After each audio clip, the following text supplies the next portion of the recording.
Is facing an unprecedented financial situation. We've all heard about the cuts to the routes and even the partnership with JCPS to help alleviate the cuts for drivers. Today, TARC's Executive Director Ozzy Gibson is here to explain some of those options, three of which that might be on the table for future service to our community. Thank you first and foremost for coming out here on the Noon. I know you guys have been out in the community already talking about these options. When we talk about the financial hardships with TARC, where are we right now? Where we're at is, when we produced our budget, we were talking about a $30 million financial cliff coming up in early stages of 26, and our board approved a budget with financial cuts in it. And those cuts were going to be January 1 of 2025. We were able to have a partnership with JCPS to stave off layoffs. So right now where we're at is we're in a partnership with them, and we are now doing what we call TARC 2025, which is a redesign. And I think, as you're aware, as we've discussed, there's concepts out there. Right. There's a ridership concept. We can talk a little bit about that. That would be a concept based off if we did not receive any additional funding and have to continue cuts, you're looking at 40 or 50% reduction in service. The coverage map that we've shown, that actually goes a lot more places, but when you color code it, it doesn't go very many. The frequency is really, really bad, so that's a bad option. And then we have what we call a improved plan, which would cover both of those.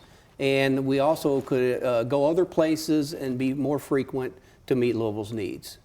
And then there's the third one, which is the growth. Yep. Right, and that's the one that just kind of takes us where we are and beyond. Yeah, that's where we want to be, that growth plan. But there again, that's going to require additional funding that, we've got to figure out where to get that funding.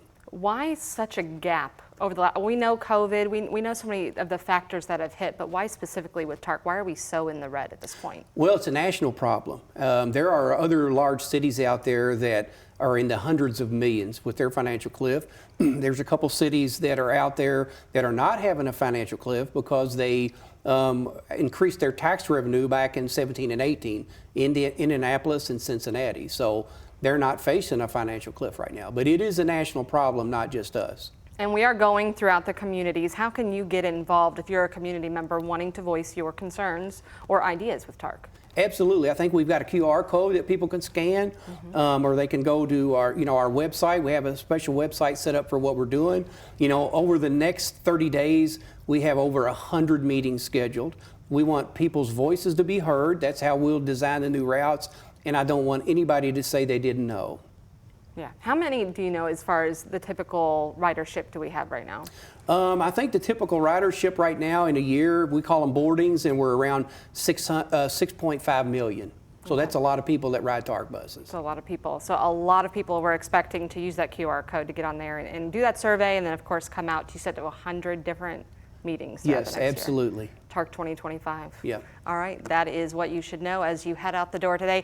Thank you so much, Ozzy, for coming in here. We'll be doing this over the next couple of months. I know you've got a number of rounds that you're going through throughout the community to do this, so we'll keep you updated on any future availabilities. All right, that QR code there on your screen. You can also text TARC 2025 to 833-689-3748 for more information.